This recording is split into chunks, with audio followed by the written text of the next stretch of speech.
Bine ați venit în bucătărie de Kitchen Shop. Astăzi vrem să gătim o terină de foie gras.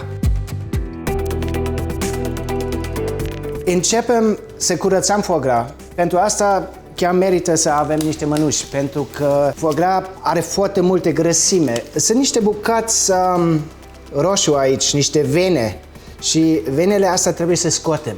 Se topește deja în mână. La rețeta pentru terină de foie gras este foarte important să chiar folosiți exact rețeta. Avem 500 de grame de foie gras și aici am adăugat 300 ml vin de Porto alb. Și din asta facem o reducție acum până avem 100 de ml. Asta e foarte important pentru că dacă este prea mult vin, avem o terină prea moale, dacă e prea puțin, n-are gust. Da? Asta e practic ce dă gustul la foie gras. Folosim numai reducție de vin, sare și piper. Vinul trebuie să fie încălzit, dar vedeți a fiert, am făcut reducția aia. Acum băgăm vinul fierbinte spre foie gras, se topește puțin, dar cum vedeți am lăsat niște bucăți să nu avem chiar un piure. Adăugăm sare și piper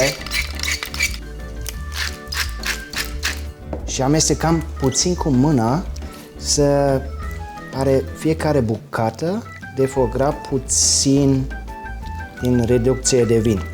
Unde gătim foie gras, folosim o formă de terină de la Staub.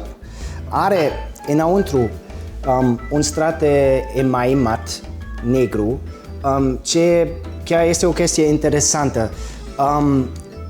După folosire, dacă avem niște chestii cu grăsime înăuntru, să intre grăsime în pore aia de la emai și face un strat antiadeziv, natural, practic. Nu puteți să griați asta, nu poate fi ciobit, este chiar pentru o viață. Punem compoziție în vas de terină Staub. Trebuie să așezăm asta puțin. Este o parte importantă să băgăm asta puțin jos, să nu avem mult aer aici, pentru că dacă avem mult aer, după e gătit și rece, putem să facem niște felie frumoase. E mai bine să așezați bine. Acum, avem un termometru setat la 55 de grade, asta vrem pentru terină, în mijloc, băgăm aici și lăsăm tot timpul în cuptor, tot împreună și dăm un semn când ajungem la 55 de grade. Punem capacul.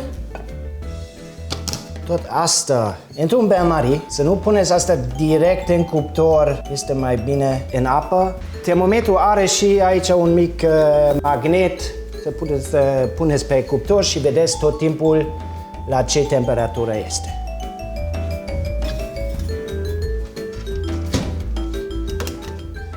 Acum, terină de foie gras e gata. Cred că auziți și că e gata. Putem să scoatem din cuptor. Are 55 de grade înăuntru.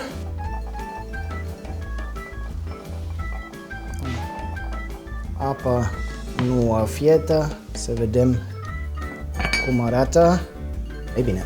Băgăm în frigider și așteptăm o oră minim. Am scos terină de foie gras din frigider. A întărit bine. Să aranjăm puțin pe farfurie. În primul rând să tăiam o felie, scoatem asta întreg.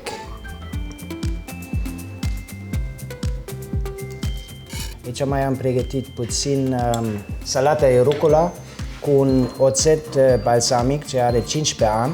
E puțin dulce și mai gros. Niște fulgi de sare, o sare bună, de mare. Și puțin cumquat pentru culoare. Are și puțin aciditate. Asta e terină gătită în vas de la Staub. Poftă bună!